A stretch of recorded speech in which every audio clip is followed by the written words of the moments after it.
नमस्कार, सगरमाथा टेलिभिजनको प्रस्तुति कार्यक्रम प्रश्न समयमा यहाँलाई स्वागत छ। म सुनिल दाहाल।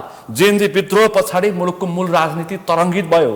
जेएनजी अगुवा र नागरिक समाजको सरकार बन्यो र फागुन 21 गतेको लागि आवधिक निर्वाचनको मिति तय भयो र यो 6 महिनामा निर्वाचनका विषयमा विभिन्न खालका आशंका टीका टिप्पणी भए पनि अब लगभग निश्चित रूपमा फागुन 21 गतेको आवधिक निर्वाचन हुने पक्का भएको छ। अब दलहरू पुराना र नयाँ सबै राजनीतिक दलहरू अब चुनावी प्रतिस्पर्धाको हिसाब किताब निकाल्न थालेका छन्। समानुपातिकको सूची बुझाइसकेका छन्। अब प्रत्यक्षको पनि अब पात्र अनुसारको व्यक्ति खोजिरहेका छन्। पुरानाले त्यस्तै गरी र त्यसै गरी नयाँले पनि त्यसै गरी पात्र अनुसार मैदानमा उत्रिने प्रयास गरिरहेका छन्।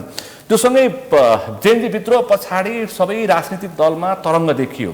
कङ्ग्रेसमा त्यस्तै अवस्था छ। कङ्ग्रेसमा महाधिवेशनको विशेष कि नियमितमै कङ्ग्रेस अड्किएको छ र कङ्ग्रेस अब यो कसरी टुङ्ग्याएर कङ्ग्रेस फागुन 21 को आवधिक निर्वाचनमा प्रवेश गर्छ, यो पनि आम मानिसहरूको विषय छ विश्लेषणको।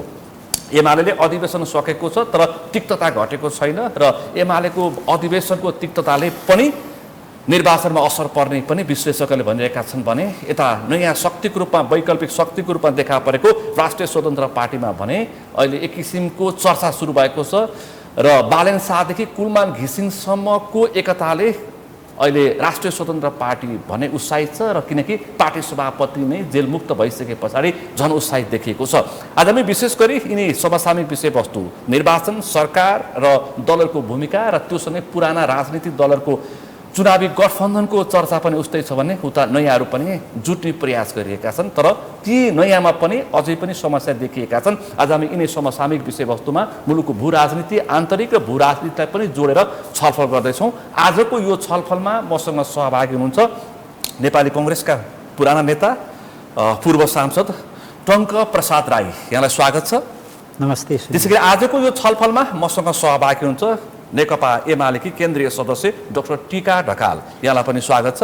त्यसैगरी आजको यो छलफलमा मसँग सहभागी हुनुहुन्छ राष्ट्रिय स्वतन्त्र पार्टीका नेता डाक्टर रूपक घिमिरे। यहाँलाई पनि स्वागत छ।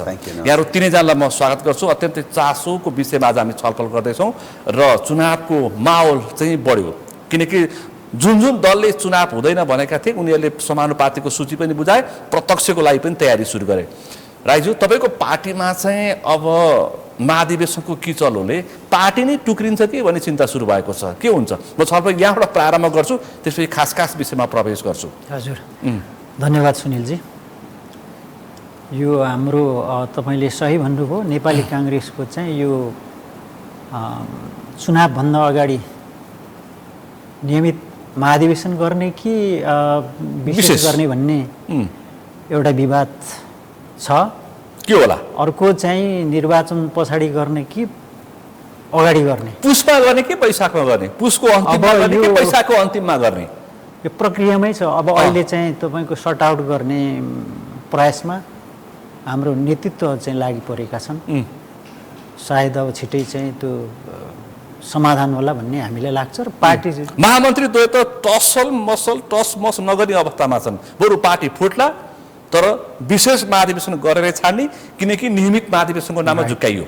तपाईँ कुन पक्षमा? अब होइन त्यो पक्ष विपक्ष भन्दा पनि हामी चाहिँ के चाहन्छौँ भने पिपुलको माझमा जाँदाखेरि नेपाली कङ्ग्रेस चाहिँ अलिकति सुधारिएर र अलिकति चाहिँ रिफ्रेस भएर जानुपर्छ भन्ने हाम्रो मान्यता हो। मेरो पनि व्यक्तिगत मान्यता त्यही हो। भनेपछि आवधिक निर्वाचनमा नयाँ अनुहार लिएर मत माग्ने दाजु-बाउजूको अनुहार लिएर रुख लिएर जान सकिँदैन, राइट हैन? नयाँ नीति, नयाँ कार्यक्रम, नयाँ नेतृत्व लिएर चाहिँ सुधारिएको कङ्ग्रेस लिएर जाने भन्ने मेरो पनि व्यक्तिगत धारणा हो। र नयाँ नीति र नयाँ नेतृत्व सहित आवधिक निर्वाचनमा कङ्ग्रेसले प्रतिस्पर्धा गर्नुपर्छ भने तपाईँको धारणा भए तपाईँ गगन विश्वप्रकाशको जो चाहिँ जेएनजी विद्रोह भयो त्यस पछाडिको जुन परिवर्तित अवस्था छ त्यसलाई पनि एड्रेस गर्नुपर्ने र अहिले चाहिँ तपाईँको पुरानो मान्यताहरूबाट मुलुक चल्न नसक्ने स्थिति भएको हुनाले यो 21औं शताब्दी यो डिजिटल युगमा चाहिँ अलिकति स्मार्ट 21औं शताब्दी बनाएर डिजिटल लानुपर्छ प्रविधिको युग हो, त्यसकारण गगन थापा र विश्व प्रकाशलाई पत्याउनुपर्छ भन्ने तपाईँको अब यसमा जोड आउँछन् उहाँहरू अगाडि हुनुहुन्छ, उहाँहरूले चाहिँ यो चाहिँ विशेष अधिवेशनमा जोड दिइराख्नु भएको छ अनि हाम्रो मागले। त्यसकारण चाहिँ नै पूर्व पदाधिकारीको नाममा बसेका जब्बर पात्रलाई त्यसै पन्छाउन सक्छ काङ्ग्रेसले? जब्बर पात्रहरू छन् एक थरी मान्छेहरू। विधान मान्नु पर्यो, विधि मान्ने हो भने त सबैले मान्नुपर्ने हुन्छ। पूर्व पदाधिकारी 40% 7 भाइ हैन र पटक पटक अफसर बाउका र सन्तानका नाममा पुस्ताको नाममा अफसर खाएर बसेकाहरू जगडिकेर बसेका छन्, तिनीहरू जबरजस्त बसेका छन्, चान्चुले रूपमा छोड्नेवाला छैनन्। त्यस्तो एक्सट्रिमली त म भन्दिनँ होइन। अब उहाँहरूको पनि योगदान होला, उहाँहरूको पनि के अरे अब पोजिटिभै चिन्तन जस्तो लाग्छ मलाई। पार्टी पछाडि कङ्ग्रेस सङ्ग्लो रहन्छ कि टुक्रेको रहन्छ? सङ्ग्लो रहन्छ, पार्टी टुक्रिन्छ, रेकर्ड हुन्छ, सट आउट हुन्छ भन्ने मैले तपाईँहरू मेरो छलफल हुन्छ। एकदम काङ्ग्रेस सिन्ने काङ्ग्रेस कि टुक्रेको कङ्ग्रेसमा तपाईँहरू मेरो बहस हुन्छ नि? ठिक छ। अब मलाई चाहिँ जहाँसम्म विश्वास लाग्छ पार्टी चाहिँ नि स्प्लिट हुँदैन। अनि टुक्रेको काङ्ग्रेसको रोडम्याप अर्कैतिर बनिसक्यो भन्न थालेका छन् मान्छेले त। त्यो छैन अहिलेसम्म। आन्तरिक होइन, बाह्य शक्तिले रोडम्याप बनाइसकेको छ, उनीहरू उत्साही छन्, त्यसकारण जबरजस्त गगन विश्व नयाँ रोडम्यापमा जान खोज्दैछन्, कङ्ग्रेस टुक्रिन्छ। नयाँ रोडम्याप भनेको चाहिँ के हो भने तपाईँको पार्टीमा सुधार चाहियो होइन, रिफर्म चाहियो।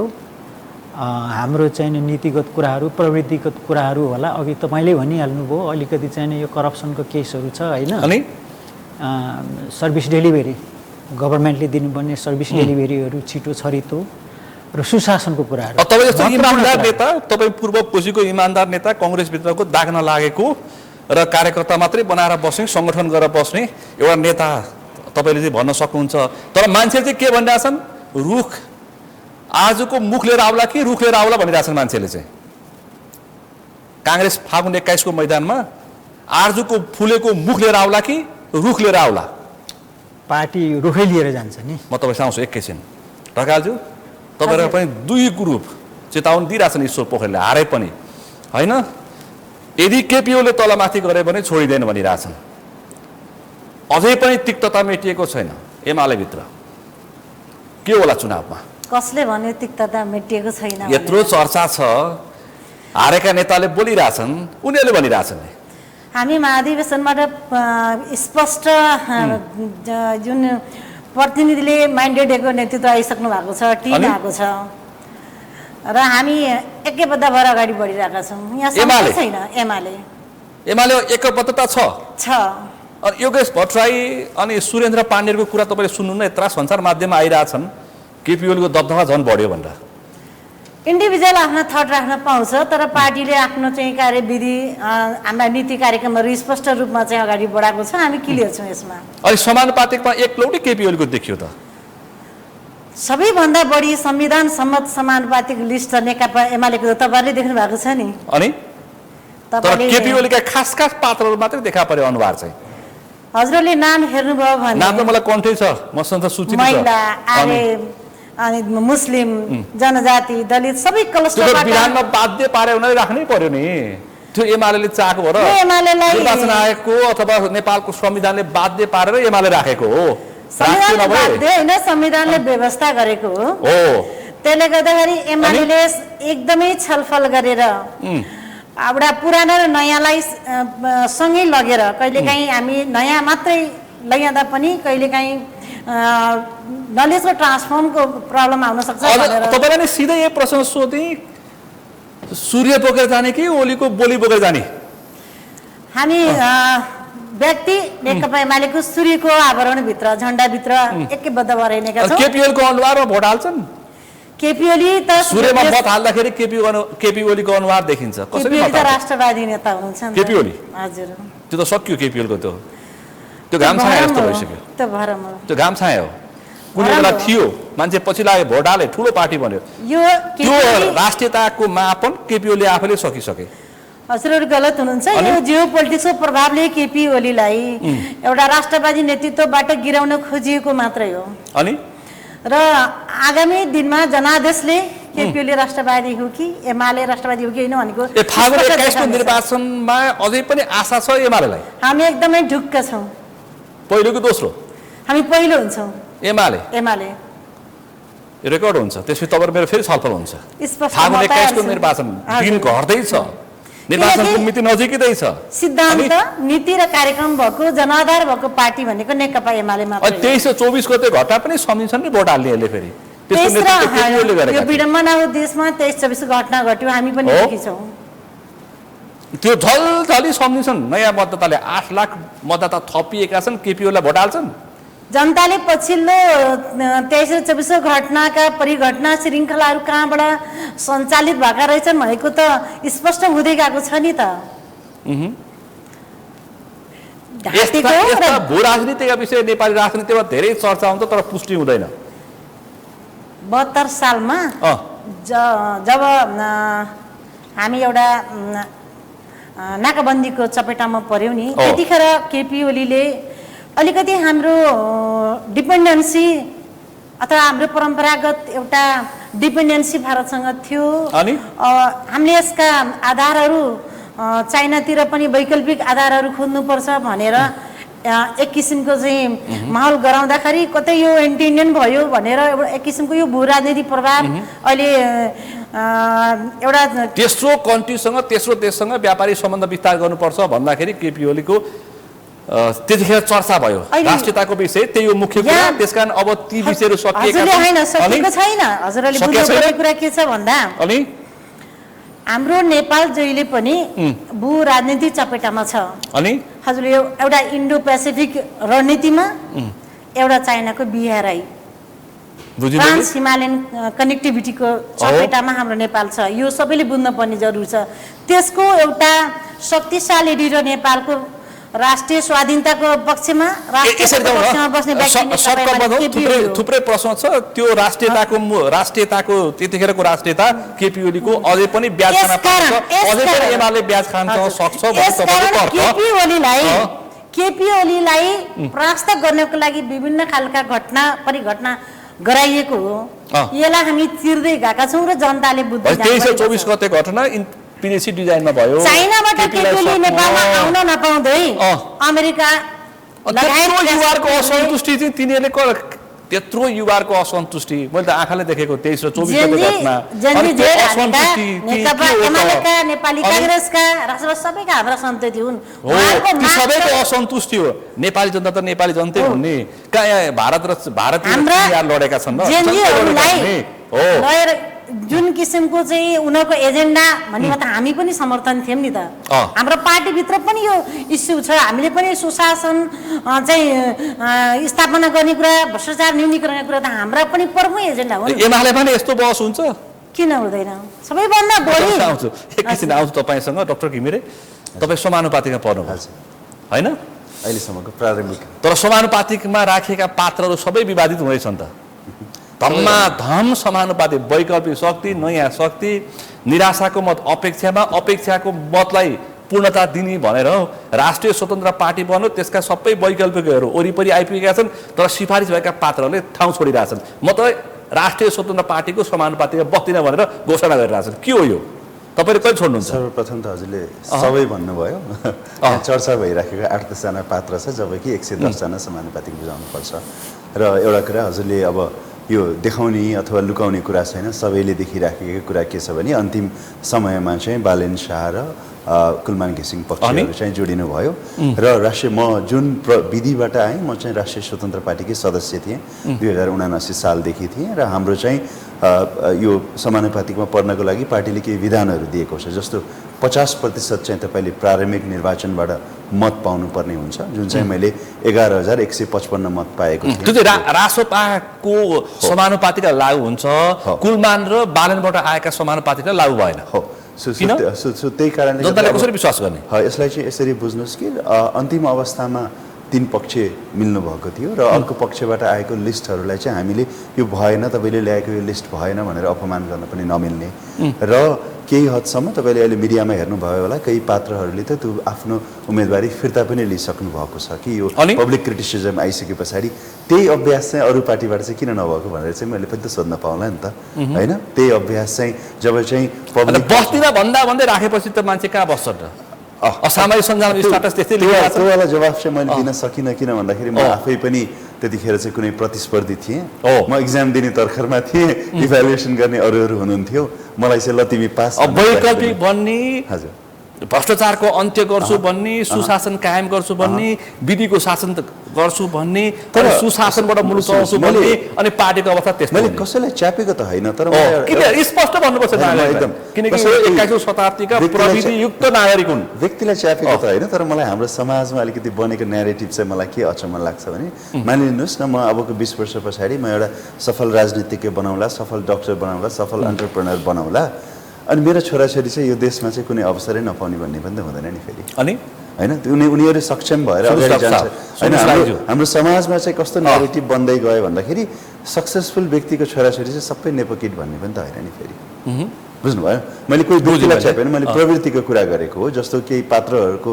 कुरा भइरहेको जसले चाहिँ सामाजिक मुद्दा नै गाना गीतहरू बजाइराख्नु भएको थियो उहाँसँग मैले आफै पनि रिच आउट गर्न खोजेको थिएँ कि पार्टीमा ल्याउन सकिन्छ 2324 गतेको रगत हजुर 2324 गतेको रगतको सम्मान ती पात्रले गर्छन् होइन भने नि मैले गर्छन् समानुपातिकमा समेत मैले यस्तो हो ती पात्रले गर्छन् मैले गर्दैनन् भनेर टोटली उहाँहरूलाई ललकार्न पनि चाहन्छु अनि बुझ्नुभयो यसरी चाहिँ फेरि कसरी नसोचियोस् भन्दाखेरि यो सोसियल मिडियामा चाहिँ कोही घाइतेको फोटो राखेर चाहिँ यो हुनुपर्ने कि यो हुनुपर्ने भनेर भनिएको छ नि र मलाई चाहिँ यो इन्क्लुजिभ सबैलाई समावेश गर्दाखेरि चाहिँ फेरि कम्पिटिटिभनेस बेस पनि हुनुपर्छ जस्तो ती भन्दा त सक्षम जेएनजी युवाहरू सडकमै छन् हो नि यस्तो हो नि जेएनजी युवाहरूको तर्फ अब भने नि मैले अगेन न सरकारमा जेएनजीको अनुवाद देखिन्छ न समानुपातिकमा वैकल्पिक पार्टीहरूको अनुवाद देखिन्छ के हो यो सरकारमा त हुनुहुन्छ जे बब्लु गुप्ता त्यो पनि हिसाब किताब फरक छ हैन भनेपछि यो के हो रगतमाथिको अन्याय हो कि रगतमाथिको न्याय हो यो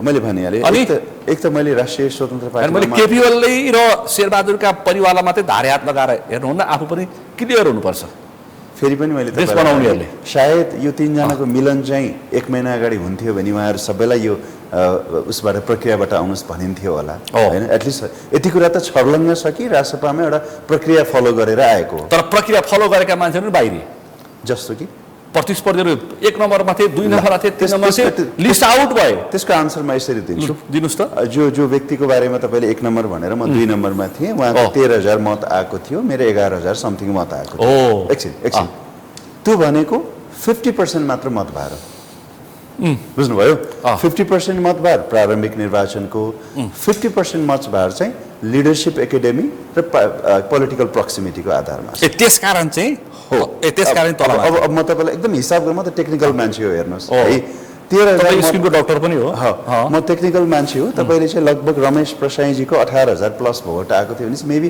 20000 भोटलाई तपाईले पूर्णाङ्क मान्नु भयो भने 13000 भोटलाई 65% मान्नुस् हो मेरो 11000 भोटलाई 55% मान्नुस् त्यसलाई 50 मा कन्भर्ट गर्नुभयो भने 65 को हाफ जस्तो उहाँको मेबी 32 जस्तो होला हैन मेरो 55 को हाफ 27 जस्तो हो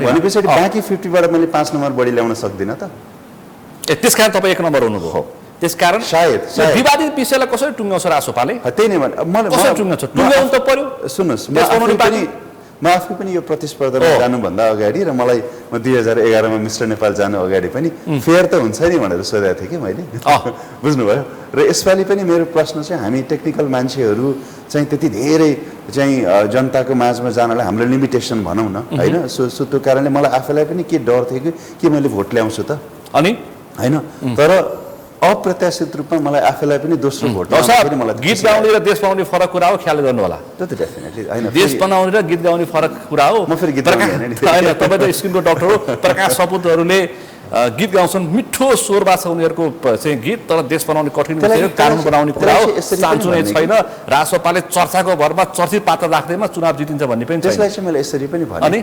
त्यसको पनि आफ्नै रोलहरू हुन्छ तपाईले एउटा रेस्टुरेन्टमा खाना खान जानुभयो भने त्यो खाना पकाउने एउटा कुक होला वेटर छुट्टै होला हैन त्यसलाई प्रिपेयर गर्ने छुट्टै होला सो उहाँहरू चाहिँ हाम्रो पार्टीको चाहिँ जनताको माझमा चाहिँ पुग्ने एउटा पपुलर फेसेसहरू पनि त चाहिन्छ होला नि उहाँले नै सबै हाम्रो बानी चाहिँ कस्तो छ भन्दा नि we cannot expect a elephant to fly के हात्तीलाई उडाउन सकिँदैन। सो त्यो भित्र तपाईँले कुरा गर्नुभएको त 5 जना पात्रहरू, उहाँ त जनतासँग पुग्नको लागि राम्रो माध्यम पनि हुनसक्छ। तपाईँले उहाँलाई चाहिँ इकोनोमिस्ट जसरी जज गर्नु पनि त भएन नि, बुझ्नुभयो? सो म चाहिँ हरेक क्षेत्रका मान्छेहरूको प्रतित्व हुनुपर्छ संसदमा, त्यसपछि राम्रो कानुन बन्छ। तपाईँसँग आउँछु दाइज्यू।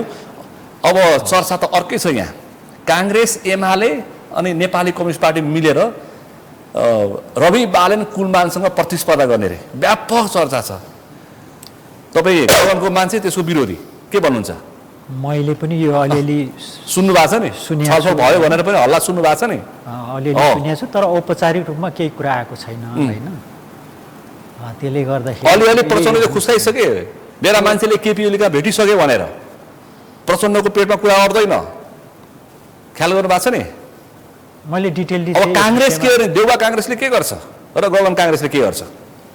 अब त्यसो भन्न मिलेन। अहिले अहिले 2 धार आइसक्यो, एक ढिक्का रहन्छ। त्यस कारण चाहिँ यो के भन्छ तपाईँको चाहिँ काङ्ग्रेस विभाजित जस्तो चाहिँ नै भाष्य चाहिँ नगरिदिनु होला, मेरो अनुरोध। अनि पार्टी नै सगो रहँदैन भन्ने कुरो आइसक्यो र चाहिँ तपाईँ कहाँ हुनुहुन्छ? तपाईँ त बुझेको काङ्ग्रेस त्यति पर पुगेको छैन। हामी अझै एक्सपेक्ट गर्छौँ।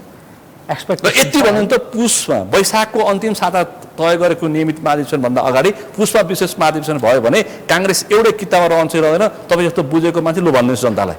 अब यो चाहिँ तपाईँले के भन्नुभयो होइन, हामीलाई पनि त्यो डर छ होइन। पार्टी चाहिँ नै एक ढिक्का रहोस्, पार्टी नडुटोस् नफुटोस् भन्ने सबै साथीहरू, नेपाली काङ्ग्रेसका नेता सम्पूर्णले त्यो चाहिँ नै छ होइन। मनमा चिसो परिसक्यो छ भने मनमा चिसो परिसक्यो होइन? अब कङ्ग्रेसहरूलाई होइन, हामीलाई त अहिलेसम्म लागेको छैन, तर के भइसक्यो आशंका चाहिँ छ सबै साथीहरूमा, धेरै साथीहरूमा। तर त्यो दुर्घटना, त्यो दुर्भाग्य चाहिँ नहोस् भन्ने हाम्रो चाहिँ कामना छ। त्यो दुर्घटनाको अवस्था पुग्यो भने, राइजु त्यो दुर्घटनाको अवस्था पुग्यो भने अस्ति 54%ले हस्ताक्षर गर्नेहरू त्यहाँ पुग्छन्, गगन विश्वमा पुग्छन्? होइन, त्यो त तपाईँको भोलि चाहिँ अब यो विशेष महाधिवेशनको र नियमित महाधिवेशनको कुरा दुइटै आएको छ। फेरि चाहिँ नि चाहिँ गरेर नियमितको पनि के अरे चैत वैशाखमा भन्ने कुरा आएको छ होइन। हामीले चाहिँ मिडियामा हेर्या हो।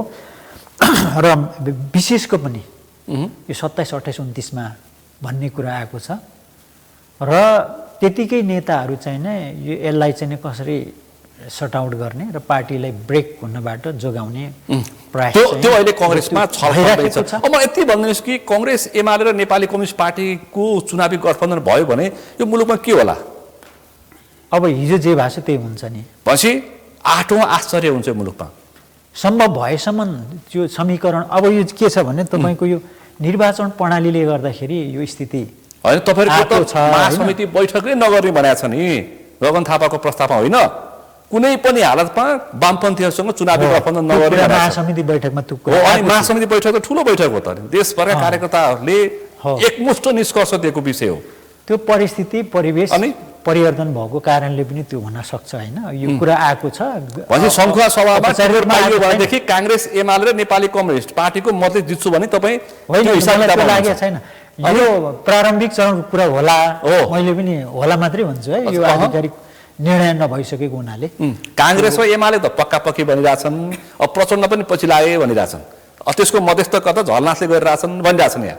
अब यो तपाईँको चुनावमा यो निर्वाचन प्रणालीले गर्दाखेरि तपाईँको चाहिँ नै बहुमत कुनै पनि दलको, सिङ्गल दलको आउँदैन। खास गरी चाहिँ तपाईँको इलेक्सनभन्दा अगाडि समीकरण पार्टी गठबन्धन नगरिकन लड्नुपर्ने हो। त्यसो विचार छोडिदिनु पर्यो। काङ्ग्रेसले पनि मार्क्सवाद, लेनिनवाद र माओवाद लेख्नु पर्यो विचारमा, होइन? त्यो अनि ठ्याक्कै बुझ्छन् त। वैचारिक कुरा अर्को भयो, यो चाहिँ व्यावहारिक पाटो चाहिँ नै हामीले त्यो त छलछाम भइहाल्यो नि, हेर्नु पर्यो नि त। चुनावमा विचार नमिलिसँग गएपछि त्यो व्यावहारिक पाटो हुन्छ, त्यो त छलछामको पाटो हुन्छ। बाध्यात्मक तपाईँ 56 सालमै सांसद भइसकेका मान्छे, त्यो बाध्यात्मक परिस्थिति हो दलहरूको लागि। र अर्को कुरो म पनि यसमा चाहिँ नहोस् भन्न चाहन्छु। गठबन्धन नहोस्, पार्टीहरू आफ्नै चाहिँ नीति कार्यक्रम लिएर आफ्नै चाहिँ चुनाव चिन्हमा र आफ्नै उसमा चाहिँ वैचारिक धरातलमा उभिएर चुनाव लडेको चाहिँ बेटर। तपाईँ पक्षमा उभिनुहुन्छ कि विपक्षमा उभिनुहुन्छ यसमा? म विपक्षमै छु। रुखलाई भोट हाल्न पाउनुपर्छ भने पक्षमा तपाईँ एकदम होइन? बरु सूर्यलाई पनि हाल्नुपर्ने अवस्था आयो भने के होला? त्यो भोलिको परिस्थिति हो। अब अहिले त्यो आएको छैन। तपाईँ सूर्यतिर फर्केर बोलिरहनु भएको छ, नजिक नजिक पुगेको छ सिङ्गल देखिन्छ। पार्टी लड्ने हो होइन, आफ्नो नीति कार्यक्रम लाने हो। अनि यो चाहिँ तपाईँको समीकरण चाहिँ नै अब भोलिको परिस्थिति के हुन्छ थाहा छैन। अब गाईकै कुरा भनेपछि चल्छ। अब काङ्ग्रेसले बिपी विचारसँगै मार्क्स र लेनिनको विचार पनि थप्नु पर्यो विधानमा। त्यो त हिजोदेखि भइरहेको छ, अहिले भएको होइन। माओ त थपिसक्नु भएको छ प्रचण्डसँग चुनावी गठबन्धन गरेर, अब एमालेसँग नि चुनावी गठबन्धन गरेर तपाईँले मार्क्स र लेनिन पनि थप्नु पर्यो। त्यो वैचारिक कुरा अलग्गै राखेर व्यावहारिक कुरा मात्रै गरेको छ। अहिले जसरी पनि चुनाव जित्नु पर्यो। त्यो एउटा रवि बालेन कुलमान मिलिसके, यता ओली प्रचण्ड देउडा जसरी पनि मिल्नु पर्यो। म यसमा नयाँ नयाँ पुरानो पुरानो यो तपाईँ के भन्नुहुन्छ? राम्रो पक्ष चाहिँ होइन। अब सत्ता टिकाउनलाई, सत्तामा पुग्नलाई त्यो सत्ता के को लागि भन्ने, सत्ता र शक्ति केन्द्रित राजनीति चाहिँ नि हुन त राजनीतिको अन्तिम डेस्टिनेसन भनेको सत्तामा पुग्नु सत्ता हो र आफ्नो नीति कार्यक्रमहरू लागू गर्ने हो। तर यहाँ चाहिँ त्योभन्दा फरक ढङ्गले गठबन्धनहरू बन्ने गरेको छ। त्यो चाहिँ रवि बालेन कुलमानसँग ओली देउवा प्रचण्ड तर्सेका छन्, ओली देउवा प्रचण्डसँग रवि बालेन कुलमान तर्सेका छन्। तर्सेका छन्। म कस्तो आउँछ परिणाम, त्यसपछि कसले आज हतकडी कसले लगाउँछ हतकडी हिसाब किताब त्यहाँ भइरहेछ। जनताले बुझेका छन् नि कुरा हो कि भन्नुहोस् त डाक्टर? त्यो तपाईँको चाहिँ म सकिहाल्छु। यो प्रतिशोधको राजनीति गर्नु हुँदैन। हामी चाहिँ केमा केन्द्रित हुनु पर्यो भने मुलुकको समस्यालाई समाधान गर्ने अनि र मुलुक समृद्धि र सुशासनको एजेन्डा। त्यो त रवि लामिछाने प्रष्ट बने, जेलबाट निक्ले बित्तिकै म केपीओलाई छोड्दिनँ, केपीओले प्रष्ट बनिसके म सहकारी ठगलाई छोड्दिनँ। परेन त ठ्याक्कै पाकिस्तानी शैलीको राजनीति अब सुरु भयो। दुर्भाग्य हो अनि यो हुनु हुँदैन भन्ने म चाहिँ एकले अर्कालाई छोड्दिन, हिसाब किताब बल्ल सुरु भएको छ भनिरहेछन्। हामी हेरेर बस्छौँ चुनाव जितेर आएपछि भनिरहेछन् केपी ओलीहरूले। दुर्भाग्य नेपाली जनताहरूको लागि नै भन्नुपर्छ यस प्रकारको पोलिटिकल एक्सर्साइज होइन, राजनीतिक अभ्यास राम्रो होइन। पिपुललाई डेलिभरी गर्ने, सर्भिस डेलिभरी गर्ने, सुशासनको कुरा आयो, समृद्धिको कुरा आयो, हाम्रो चाहिँ नीतिगत कुराहरू कहाँ फेल भयो, कहाँ के फेल भयो जाने बेलामा अब नीतिको बहस कसले गर्छ? सबै कुराकानी गर्ने हुन्। अब त्यो कोर्स हामीले सुरु गर्नु पर्यो। नीतिको बहस यो मुलुकमा सक्यो, जसरी चुनाव जित्ने त्यसरी सत्तामा पुग्ने, यति हो। गलत संस्कार विकास भएको छ, म त्यसमा सहमत। यसलाई हामीले अब के भन्नुहुन्छ तपाईँ चाहिँ? हजुर, अब काङ्ग्रेस र एमाले मिल्ने, चुनाव जित्ने, पहिला हाम्रो राष्ट्र कुन अवस्थामा धरातलमा गुज्रिरहेछ भन्ने कुराहरूलाई चाहिँ हामीले अनुमान विश्लेषण गर्नुपर्ने परिस्थिति छ। राष्ट्र त त्रासमा छ। राष्ट्र एकले अर्काको विश्वास जब लोकतान्त्रिक आधार स्तम्भमाथि हमला गरिन्छ, वैकल्पिक भाइरल पिपुलिजमहरूलाई चाहिँ के अरे एउटा नेतृत्व स्थापित गर्न खोजिन्छ, जसका चाहिँ सिद्धान्त छैनन्, जस्ता नीति छैनन्, जस्ता साङ्गठनिक संरचनाहरू छैनन्, त्यसलाई नेतृत्व स्थापित गर्न खोजिन्छ। यही क्रममा चाहिँ एकाएक रविजी एउटा म त्यही प्रश्न सोध्छु, उहाँहरू के भन्नुहुन्छ? नीति र विचार भएकाले के गरेर यो मुलुकमा 34 वर्ष 33 काण्ड भ्रष्टाचारको माला लगाएर बसेका छन् काङ्ग्रेस एमाले भन्छन्। हामीले आफ्ना सुधारिनुपर्ने एउटा पाठ होला, हामीले पनि गरेका हुन। तर अहिलेको वर्तमान परिस्थितिलाई एनालाइसिस गर्दाखेरि, अहिले हामीले भइरहेको नेपालको राजनीतिक परिघटनालाई हेर्दाखेरि हामीले जब राष्ट्रियताको पक्षमा उभिनु पर्यो, स्वाधीनताको पक्षमा उभिनु पर्यो भने समाजवादका आधार स्तम्भहरू केपीओलीको राष्ट्रियताको विषय अझै पनि बित्छ चुनावमा। हजुरले भदौ 2324 पछिको घटना त अर्कै ठाउँ पुगिसक्यो। तपाईँहरू भ्रममा के झुक्याउन खोज्या? किन नेपालको घटना मात्रै हुन्छ? परिघटनाको नेपालमा परेको प्रभाव हो नि त यो कुरा। हामी जब म भन्दैछु, हामी जब यो चाहिँ समाजवादका आधार स्तम्भ भनेको त नेपाली काङ्ग्रेस एमाले हो नि त। हिजो 3 सालदेखि स्थापित भएर आजसम्म राजनीतिक एउटा अभ्यास गर्दै आएका पार्टी हो नि त। घटनाक्रमलाई सम्हाल्दै आएका पार्टी हो नि त।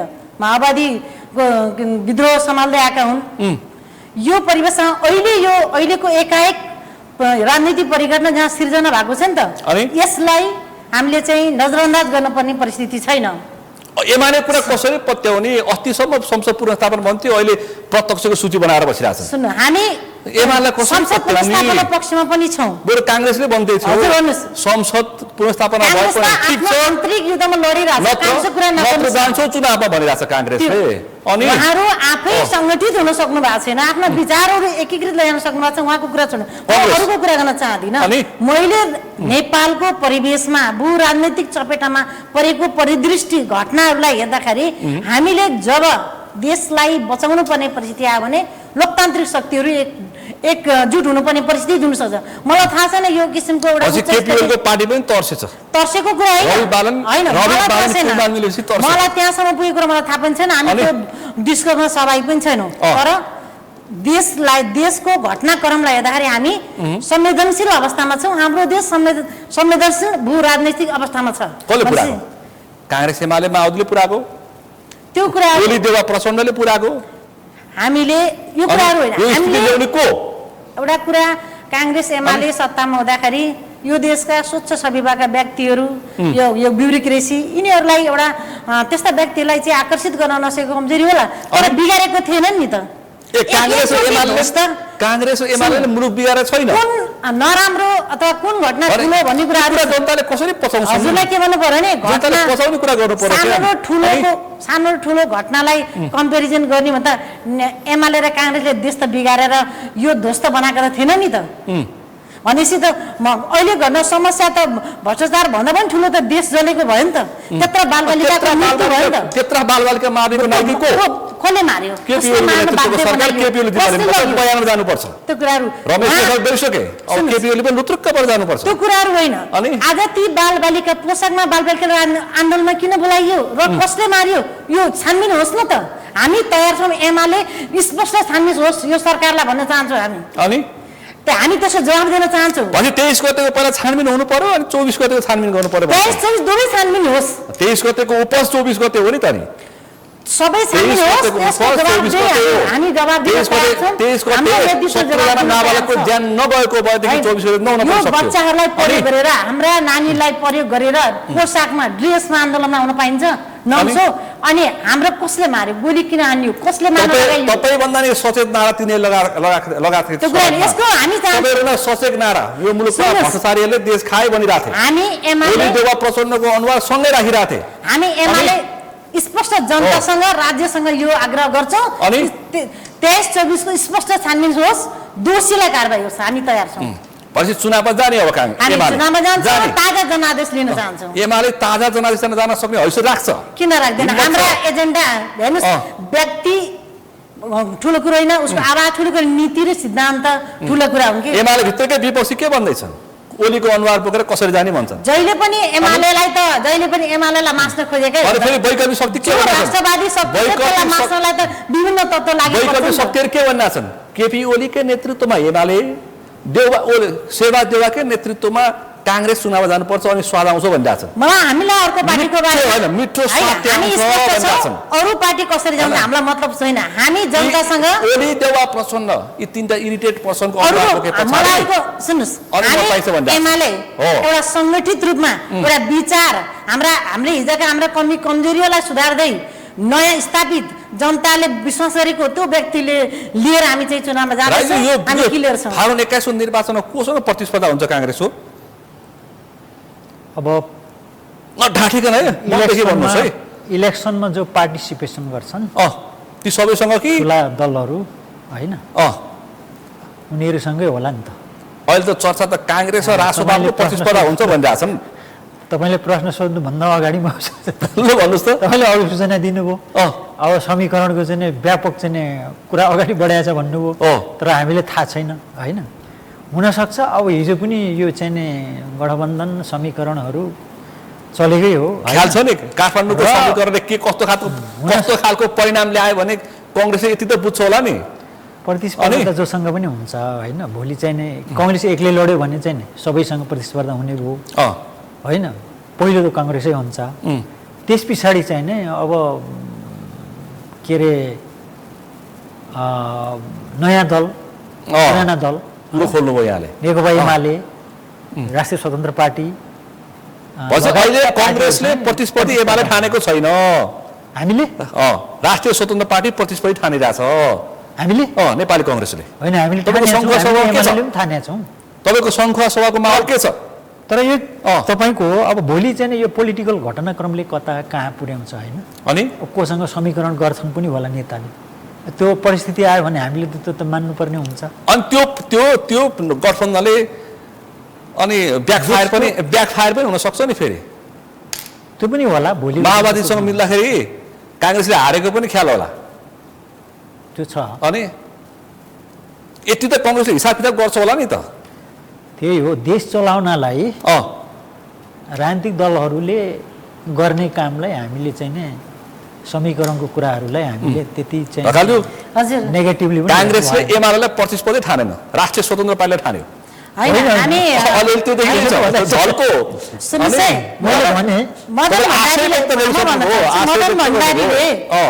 बहुदलीय जनवादको कुरा गर्दाखेरि राज्यका विभिन्न पार्टी लोकतान्त्रिक पार्टीहरू आउनुपर्छ। त्यसले चाहिँ पार्टीले नसमेटेका वर्ग क्षेत्रका नेतृत्व गर्न आउनुपर्छ।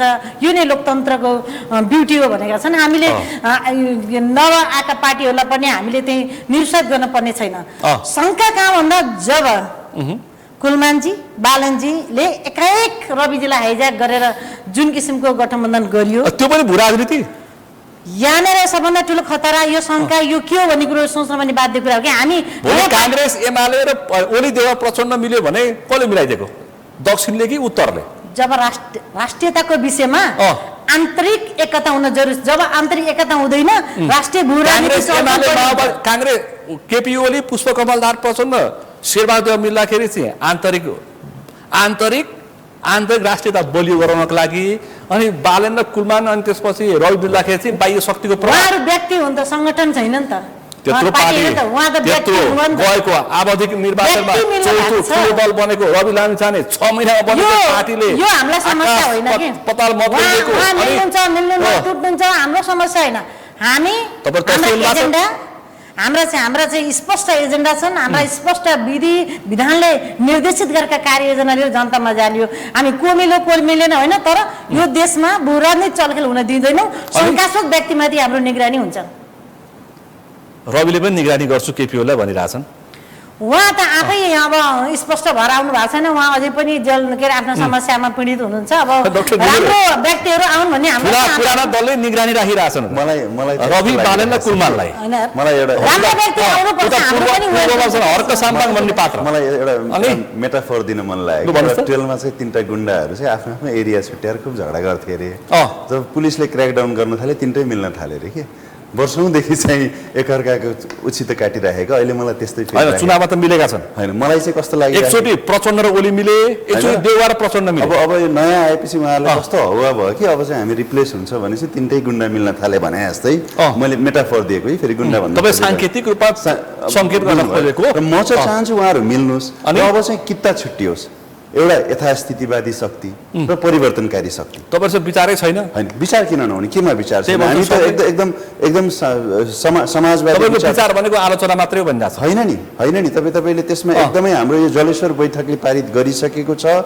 हामी चाहिँ जनताको यो के भन्छ नव उदारवादमा नगएर कि हाम्रो समाजवादमा आधारित जस्तो शिक्षा स्वास्थ्य लगायतको क्षेत्रहरूमा चाहिँ समाजवादी धारणा होस्, तर व्यक्तिगतको आफ्नो चाहिँ पुँजी वृद्धि गर्ने अथवा कम्पिटिटिभनेसलाई चाहिँ हामी चाहिँ एकदमै फ्रेन्डली हुन्छौँ भनेर यसमा त जलेश्वर बैठकले पूर्ण रूपमा भनिसकेको छ। यो चाहिँ यो कस्तो भने यो चाहिँ अब म तपाईँको अब उसको नै कुरा गर्नुहुन्छ नि, वादको नै कुरा गर्नुहुन्छ भने जसको नामको पछाडि चाहिँ कम्युनिस्ट पार्टी लागेको छ, साँच्चैको कम्युनिस्ट हुनुहुन्छ त उहाँहरू होइन?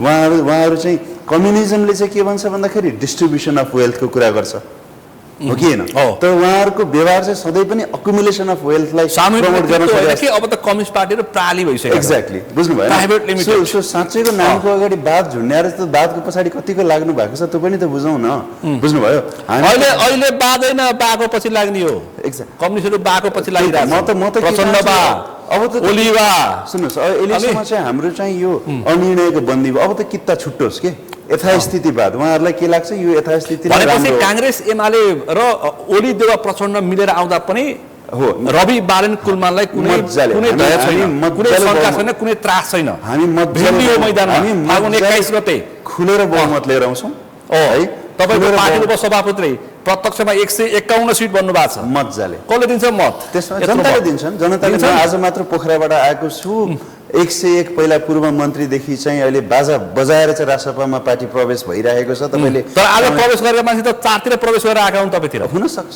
तर त्यो पनि हिसाब किताब हामीले यस्तो राखेको हुन्छ छौँ। हो। डेलिभरी गर्ने थोरै व्यक्ति र फेरि मत त फेरि सबैको चाहियो नि फेरि जनता फेरि त्यही हो। सो त्यो कारणले अहिले जो देशभर पार्टी प्रवेश गर्ने लहर छ, हामी त चाहन्छौँ 3 जना मिल्नुहोस्। अब चाहिँ मिल्नुहोस् ओली देवा प्रचण्ड मिले हुन्छ। मजाले यथास्थितिवादीहरू एक ठाउँमा बस्नुहोस्, हामी परिवर्तनकारी शक्तिहरू एक ठाउँमा बस्छौँ र चाहिँ अब किता छुट्टोस् कि अब चाहिँ यो तपाईँको सङ्गठन छैन? किन नहुने? काङ्ग्रेस एमाले ओली देवा प्रचण्डको सङ्गठन छ। मजाले हामीसँग 3 लाख भन्दा बढी पार्टी सदस्यहरू छन्। देशैभरि 77 जिल्लामा नै हाम्रो चाहिँ पार्टी सङ्गठनहरू विस्तार भइसकेको छ। त्यसमा चाहिँ अब राष्ट्रिय स्वतन्त्र पार्टीलाई सङ्गठनविहीन भन्न मिल्दैन। हामीसँग चुस्त सङ्गठन छ, त्यही हो पुरानो पार्टी जस्तो। तर फेरि ओली देवा प्रचण्डका कार्यकर्ताले के भनिरहेछन्? चुनावसम्म रवि बालन कुलमान मिलेको हेरौँला भनिरहेछन्। कुलमानले छुट्टै सूची लगिसक्यो फेरि समानुपातिक। होइन ठिक छ, हामी त्यसबाट के हो यो? हामी विचलित छैनौँ, त्यसबाट पनि हामी विचलित छैनौँ। किन भन्दाखेरि यो सबै हुनुभन्दा अगाडि तपाईँले याद गर्नुभएको राष्ट्रिय स्वतन्त्र पार्टीको समानुपातिको प्रारम्भिक निर्वाचनमा गइ नै सकेको थियो। अन्तिम दोस्रो तेस्रो दिनमा मात्र मिलेको हो। त्यसबाट हामी विचलित हुँदैनौँ। एकदमै देशभरि अहिले ऊर्जा राम्रो छ र चाहिँ लेट्स सी पोजिटिभ। र हामी राष्ट्रिय स्वतन्त्र पार्टीको प्रतिस्पर्धी को अहिले फागुन 21 निर्वाचनमा? म त भन्छु यथास्थितिवादी र परिवर्तनकारी शक्ति नै हुन्छ। राष्ट्रिय स्वतन्त्र पार्टी एकातिर हो, अनि बाँकी सबै चाहिँ त्यसपछि काङ्ग्रेस एमाले र नेपाली कम्युनिस्ट पार्टी एकातिर। उहाँहरूलाई म यथास्थितिवादी भन्छु। उहाँहरूको थोरै म जोड्दाखेरि पनि चुनाव जितिहाल्छन् नि फेरि उम्मेदवारले। मजाले जितिन्छ। होइन उनीहरूको पनि त थोरै मिल्छन् नि फेरि। कति नै होला र जनता पनि त अहिले सचेत भयो नि। अहिले अब अघि राईजीले भन्नुभयो उहाँ चाहिँ सहर मात्रै हो भन्छन् तपाईँहरूलाई, होइन गाउँमा छैन? गाउँमा पनि मजाले मत छ। म हिजो मात्र भानुको पालिकाहरूमा पुगेर आएको छु। अब एउटा इक्जाम्पल दिइहालौँ न। 56 सालमा सांसद हुँदाखेरि चाहिँ 18 वर्षको व्यक्ति आज 27 वर्ष पछाडि 45 वर्षभन्दा ऊ नेता हुने बेला भइसक्यो होइन। अझै पनि हामीले चाहिँ अझै पनि ओली देवा प्रचण्डले छोड्न चाहिरहेको छैन। अब देवा त बैशाखपछि जालान्। म त फेरि यस्तो कि ओली र प्रचण्ड त छोड्दैन। अनि मलाई त अझ अरू पार्टीको किन धेरै कमेन्ट गर्नु, तर मलाई उमेरले बुढो लाग्ने होइन नि, कामले बुढो लागिसक्यो। किन सोचले बुढो लाग्ने भने नि जब व्यक्तिलाई चाहिँ मभन्दा जान्ने कोही पनि छैन, म नै सर्वज्ञानी हो, गीता पनि सबै एआई पनि सबै मलाई थाहा छ। प्रचण्डले म जेएनजी भइसकेँ जब प्रचण्डले म त जेएनजी भएको मलाई अनुभव भइसक्यो। मलाई उमेरले बुढो लाग्ने होइन नि, सोचले कुन बेला बुढो लाग्छ। मेरो अब सिक्ने काम सकियो। अनि म जस्तो जान्ने कोही पनि छैन। मैले जे गरेँ ठिक हो भने बुढेलीपना त त्यो हो नि त। मैले उहाँहरूलाई उमेरले गाली गर्दिनँ, हेर्नुहोस् बुझ्नुभयो? उमेरले सम्मान गर्नुपर्छ। सम्मान गर्नु कुनै समय यो व्यवस्था ल्याउनलाई लडेका भन्दा मेरो सोच मेरो सिक्ने सेचुरेसन यति हो। योभन्दा बढी मलाई सिक्नु नै छैन, यही नै हो भने पछाडि त त्यसैलाई बुढेलीपना भन्नु पर्यो नि त, होइन र? सो म चाहिँ त्यो कारणले अब त्यो बुढेलीपनालाई यथास्थितिवादीलाई चाहिँ अब विदा गरौँ। परिवर्तनकारी शक्तिहरू जेएनजीको स्पिरिट पनि यो परिवर्तनकारी शक्तिहरू तपाईँहरू नयाँहरू मिल्नुहोस् भन्नुभएको थियो होइन। सो त्यो स्पिरिटलाई पनि बोकिराखेको छ र जनताले चाहिँ यसलाई आत्मसात गर्नुहुन्छ र स्पष्ट बहुमत दिने हुनुहुन्छ भन्नेमा चाहिँ हामी तपाईँ त प्रत्यक्षको पनि हिसाब किताब निकालिरहनु भएको छ, समानुपातिको पनि डाटा तयार गर्दै हुनुहुन्छ भनेर सुनेको छ। समानुपातिको कति आउँछ? अब हाम्रो इभ्यालुएसनमा चाहिँ मिनिमम है, मिनिमम पनि हाम्रो चाहिँ प्रत्यक्षमा 90 र समानुपातिकमा चाहिँ 50 आउँछ भन्ने चाहिँ हामी। ढकालज्यू हजुर, अब राष्ट्रिय स्वतन्त्र पार्टीले ठुलै महत्त्वाकांक्षा देखाए त होइन? अनि जुन स्टेट शक्तिशाली हुनलाई शक्तिशाली प्रतिपक्ष हुनुपर्छ, बल्ल त्यो देश उन्नति समृद्ध राष्ट्रवादी प्रतिपक्ष हो। त्यसले गर्दा हामी उहाँहरूलाई शक्तिशाली प्रतिपक्ष हुनुहोस्, हामी वेलकम गर्छौँ। मेरो क्वेसन के छ भन्दा यसभन्दा अगाडि शक्तिशाली प्रतिपक्ष बन्छु भनेर बसेका रवि लामछानेलाई तपाईँको पार्टी अध्यक्ष केपी ओलीले बालकोटमा फटाइ सिंहदौरा छिराए होइन। उहाँहरू राष्ट्रपति हिजो सरकारमा जानलाई पद खानलाई कति घुम्नुभयो नि, त्यो त होइन। उहाँहरूको राष्ट्रपति हिजो के थियो भने त प्र्याक्टिसमा त देखिसकेमा आज पनि उहाँहरू आन्तरिक द्वन्द्व फस्मा छ। उहाँका एकदमै प्रभावशाली नेतृत्व पार्टी छोडेर जान्छ। उहाँभित्रको आफ्नै पार्टीमा आन्तरिक लोकतन्त्र सुशासन छैन। उहाँले हामी परिवर्तनकारी भनेर जस्टिफाई दिएर हुन्न हो। नयाँ प्रेस आउनु भएको छ। एमाले पनि यो चाहिँ आउनु भएको छ त्यो राम्रो कुरा हो एमालेमा होइन उहाँ व्यवस्थित तरिकाले आउनुहोस् हामीलाई हाम्रो स्वागत तपाईँको छ। पनि समानुपातिकको सबैले आलोचना गरेका छन् कसले गर्यो? हजुर, एमालेको मात्रै क्वेसन नआउनुको स्पष्ट समानुपातिक चाहिँ एउटा संविधान सम्मत भएको एमाले मात्रै हो। उहाँहरूले त अब तपाईँ के पढ्नुभयो? पनि भइरहेछ उहाँको कुरा तपाईँ म पढ्नुभयो? अर्काको कुरा गर्न चाहदिनँ के। तपाईँ पढ्नुभयो, तपाईँ अनि समानुपातिकमा म प्रत्यक्ष लड्न मैले सामर्थ्य राख्छु। म समानुपातिक ललितपुरबाट मलाई पार्टीले विश्वास गर्छ भने तपाईँ म ललितपुर लड्न ललितपुरबाट सक्छु। एमालेको सूर्य चिन्हबाट प्रत्यक्ष लड्ने मै नले पनि म पार्टीले दिएको नेतृत्वलाई म भरपुर सहयोग गर्छु र म आफूलाई प्रत्यक्ष रूपमा चाहिँ जनताको माझमा आफ्नो विचार स्पष्ट राख्न सक्छु भने सामर्थ्य राख्छु। त्यो कुरा पर जाओस् त्यो पार्टीले गरेको छैन। व्यापक चर्चा छ राष्ट्रिय स्वतन्त्र पार्टीको काठमाडौँ उपत्यकामा उहाँहरूले सुन्नुहोस् है, उहाँहरू नयाँ आउनु राम्रो पार्टीमा, तर उहाँ टिक्नु सबभन्दा ठुलो कुरा हो कि उहाँकै त्यो सुमनाहरू त कति हामीलाई कस्तो राम्रो लाग्थ्यो, उहीँ टिक्नु भएको छैन। सुमना श्रेष्ठ उहाँहरू किन टिक्नु भएन भनेको उहाँभित्रको पार्टीभित्र उहाँहरू आफूले विधि पद्धति सिद्धान्तबाट चलेको भए सिस्टम हुन्थ्यो, सङ्गठन हुन्थ्यो। सङ्गठन छैन नि त, सन्तोष परियार सङ्गठन नभएका व्यक्तिहरू सन्तोष परियार पपुलर व्यक्ति सन्तोष परिवारले छोड्नुभयो। उहाँ राम्रो व्यक्ति हुनुहुन्थ्यो, उहाँले छोड्नुभयो। मैले के भन्न खोजेको भन्दा जो व्यक्ति समय उब्जिन्छन् क्या लोकतन्त्रमा, यो निर्वाचनभन्दा अगाडि नयाँ नयाँ चाहिँ अनुहारहरू भाइरलहरूलाई अहिले कलाकारहरूलाई ल्याइएको छ। अझ के अरे पुरा नेता जो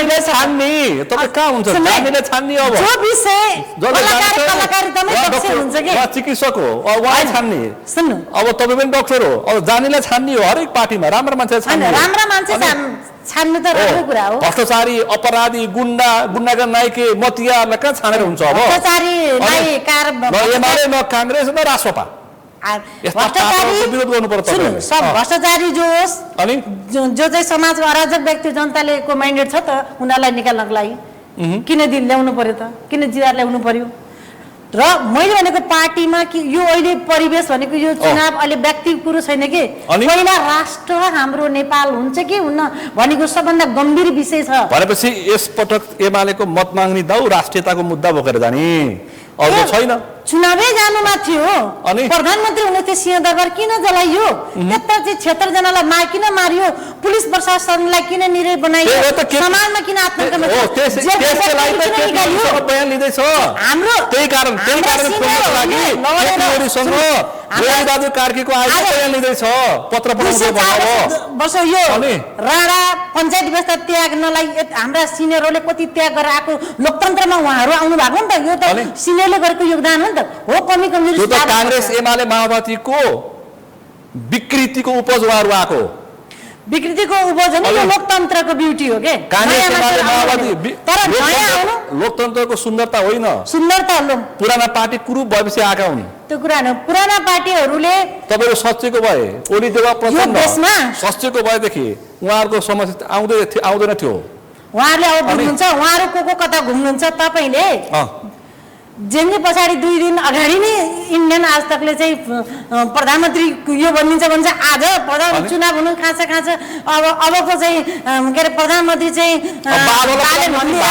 यो देश कसले चलाएर रहेछ? बालवाला प्रधानमन्त्री भागिहाले, संसदका सांसदहरू कोही पनि म प्रधानमन्त्री आउन सकेन, प्रधानमन्त्री चाहियो त मुलुक बालवाला पार्टी लोकतान्त्रिक पद्धतिबाट फेरि नेतृत्व जसलाई प्रधानमन्त्री बनाएर पनि हुन्छ भने हस्ताक्षर गरेर तपाईँको पार्टी अध्यक्ष प्रधानमन्त्री भागिहाले का भाग्नु भएको छ?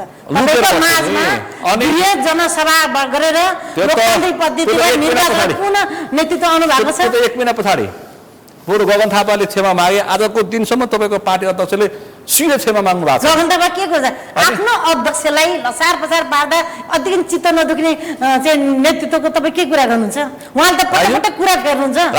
पार्टी सभापतिको दम्पतिले कुटा खाँदाखेरि तपाईँलाई चित्त दुख्यो? कहाँ हुन्थ्यो त्यो दिन? यो हामी मात्र संस्कार पार्टी नेतृत्वको संरक्षण गर्नुपर्छ। हामी चाहिँ लोकतान्त्रिक पद्धतिबाट पार्टी सिस्टममा जानुपर्छ। अनि संस्कार छ। महेश बस्ती एउटा जिउँदो बाघ मान्छे हो। तर 24 गते हिम्मत भएको भए घर बस्नु पर्थ्यो महेश बस्तीले पनि।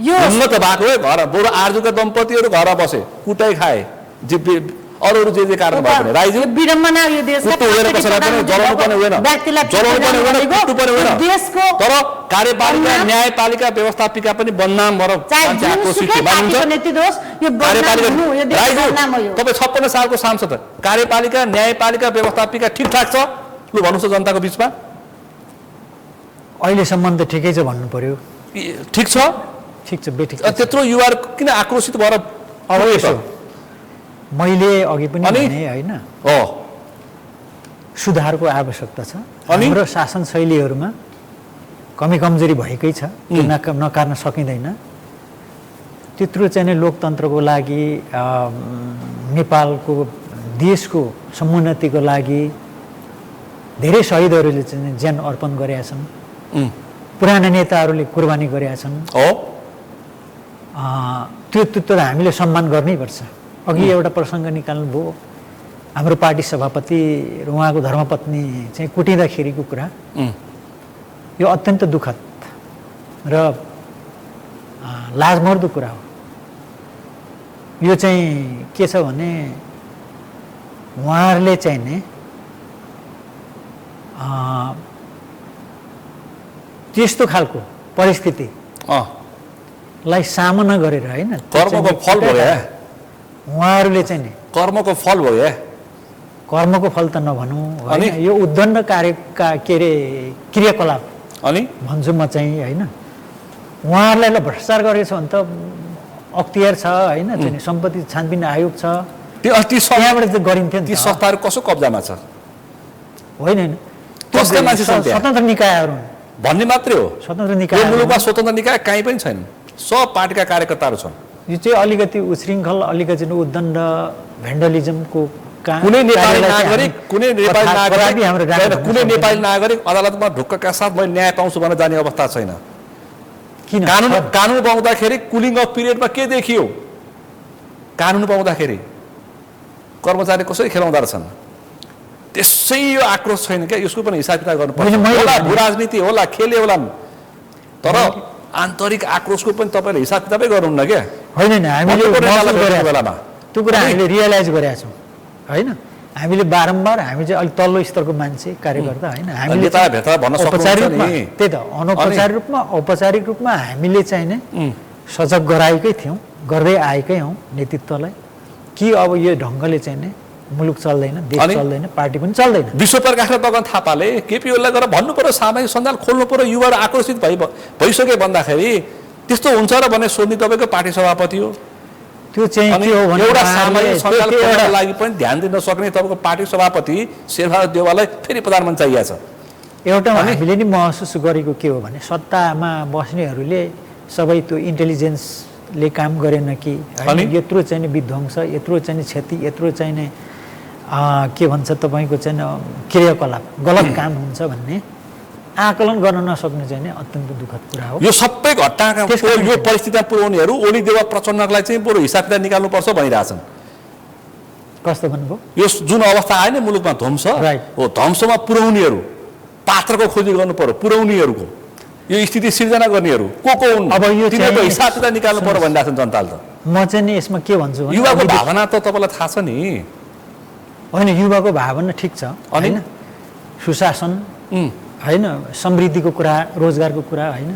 त्यो स्वाभाविक कुरा हो त्यो हामीले पनि स्वीकार्नुपर्छ होइन तर के छ भने सबै चाहिँ नै अहिलेको अवस्था सिर्जना हुनुमा सबै पुराना दल मात्रै जिम्मेवार छन् भन्नु चाहिँ गलत भन्छु म चाहिँ हो हामीले भन्दै आएका छौँ कमी कमजोरी अभ्यासको क्रममा शासन सत्ता चलाउने अभ्यासको क्रममा कमी कमजोरी छ त्यसलाई सुधार्नुपर्छ होइन र के छ भने यो उद्दण्ड र एकदमै चाहिँ 22-23को जुन चाहिँ 23-24को घटना भयो भाद्र 23-24को घटना चाहिँ नै दुःखदायी र हामीले बिर्सनै नसक्ने घटना हो र त्यो चाहिँ नै सरकारमा हुने पार्टीहरूले सरकारले त्यो चाहिँ नै जिम्मेवारी लिनुपर्छ त्यो चाहिँ आकलन गरेर उहाँहरूले सर्ट आउट गर्नु पर्थ्यो अगाडि नै हामीले त भनेकै हो होइन यो चाहिँ नि वार्तामा बोलाउँ जेनजीलाई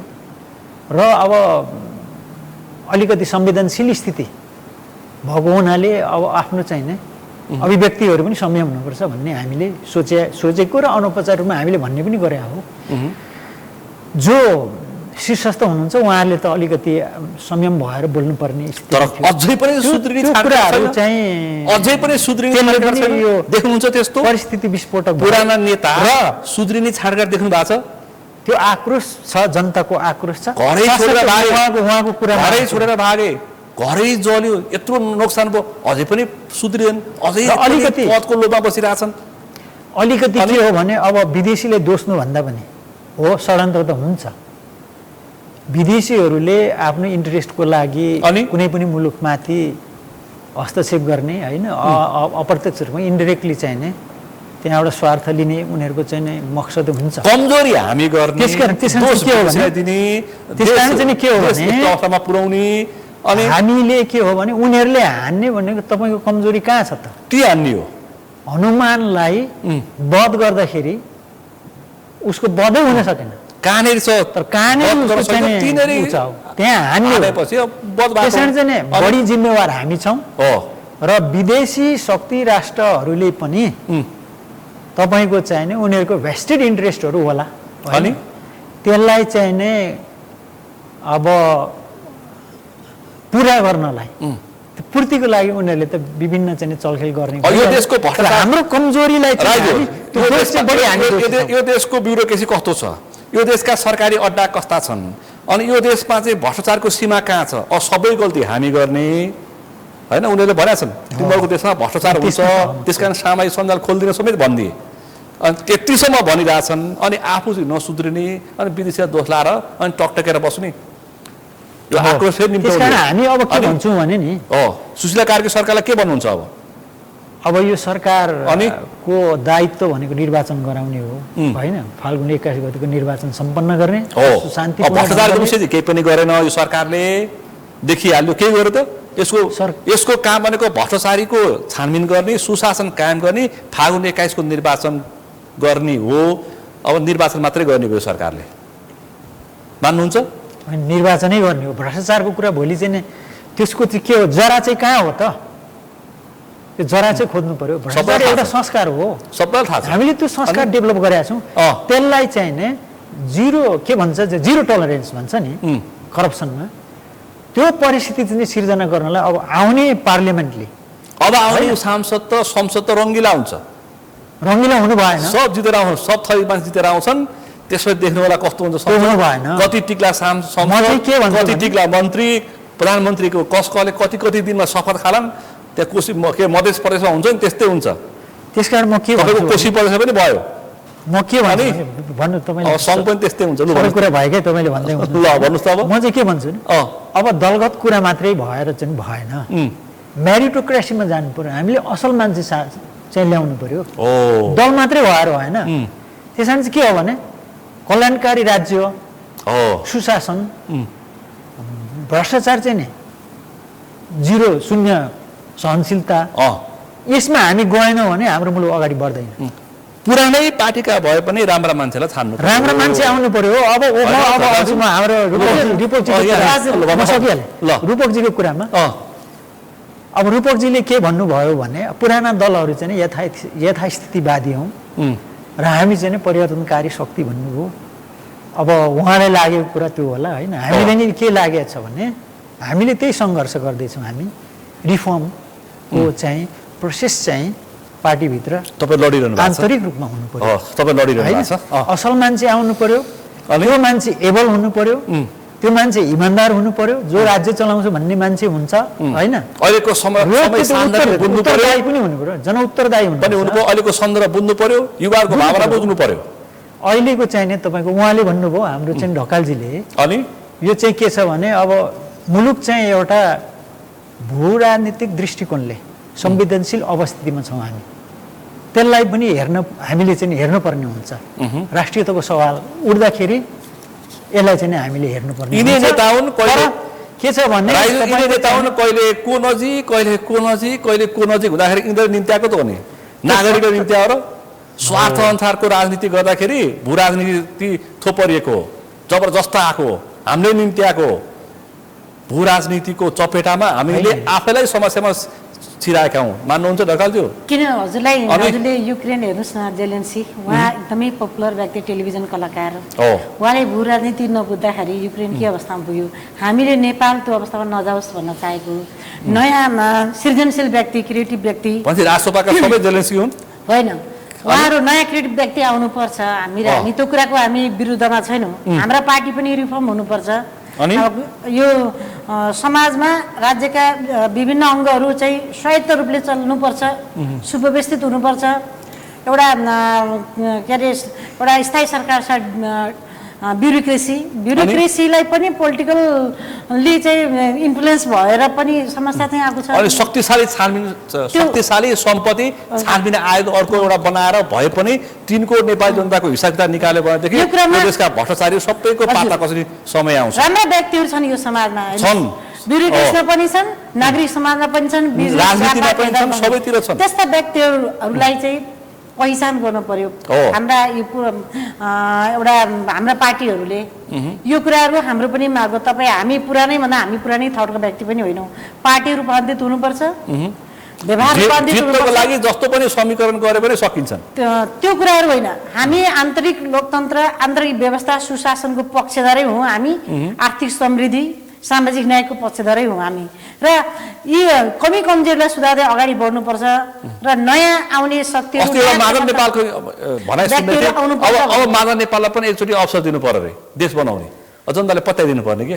माधव नेपालले चलाए, प्रधानमन्त्री बने, अब फेरि देश बनाउने रे माधव नेपालले। हामी प्रचण्डलाई दुईटै चाहियो रे देश बनाउनलाई। केपी ओलीलाई पनि चाहियो होला, शेरबहादुरलाई चाहियो होला। यत्रो वर्ष देश चलाएकालाई के देश चलाए होइन। यो देश घटनाक्रम हेर्दै जाँदाखेरि उहाँहरू कुन सङ्घर्षबाट यहाँसम्म आउनुभयो, यो भू राजनीति चपेटामा त्यो सङ्घर्ष र योगदानलाई धन्यवाद दिने।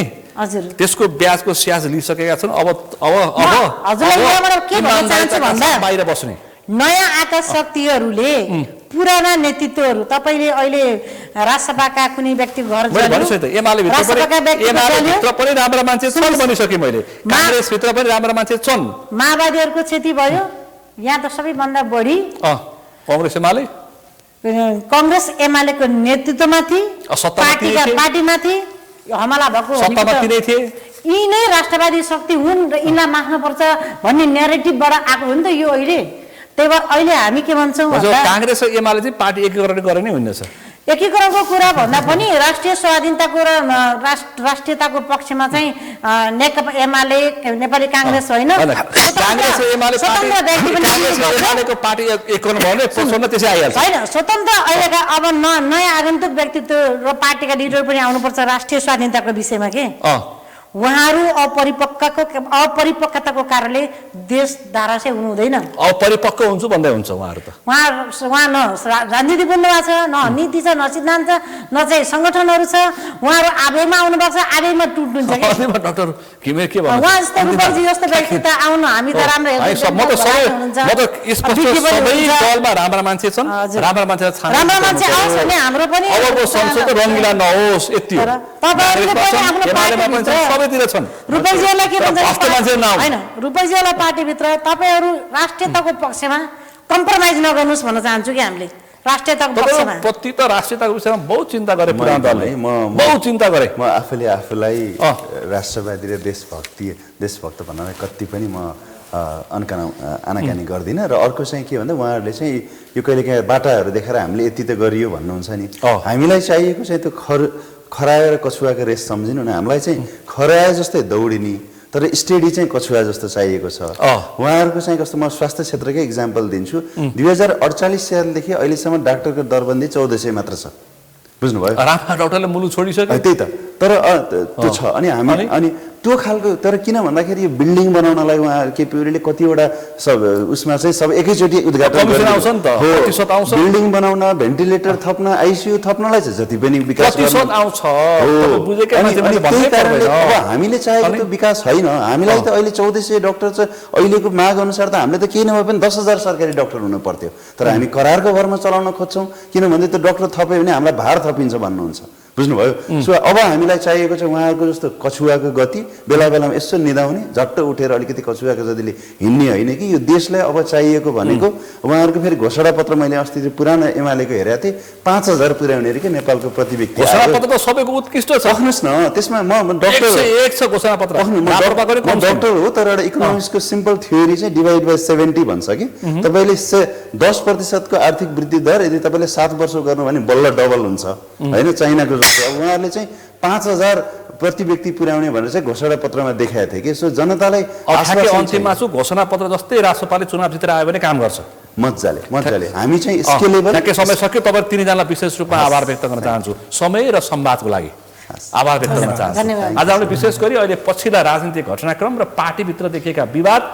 चुनाव अबको संसद र तपाईँ हाम्रै पालामा यो मुलुक बन्छ कि बन्दैन फेरि उस्तै खालको विध्वंस हुने हो कि भनेर चिन्ताका साथ आज हामीले छलफल गऱ्यौँ आजको यो छलफलमा मसँग सहभागी हुन्थ्यो नेपाली कङ्ग्रेसका नेता टङ्क प्रसाद राई त्यसै गरी नेकपा एमालेकी नेत्री डाक्टर टीका ढकाल र त्यसै गरी राष्ट्रिय स्वतन्त्र पार्टीका नेता डाक्टर रूपक घिमिरे आजको विषय प्रसङ्ग यति नै भोलि अर्को विषय प्रसङ्गका साथ कार्यक्रम प्रश्न समय ल्याउने वाचा गर्दै म सुनिल दाहाल पनि बिदा चाहन्छु सगरमाथा टेलिभिजन हेर्दै गर्नुहोला नमस्कार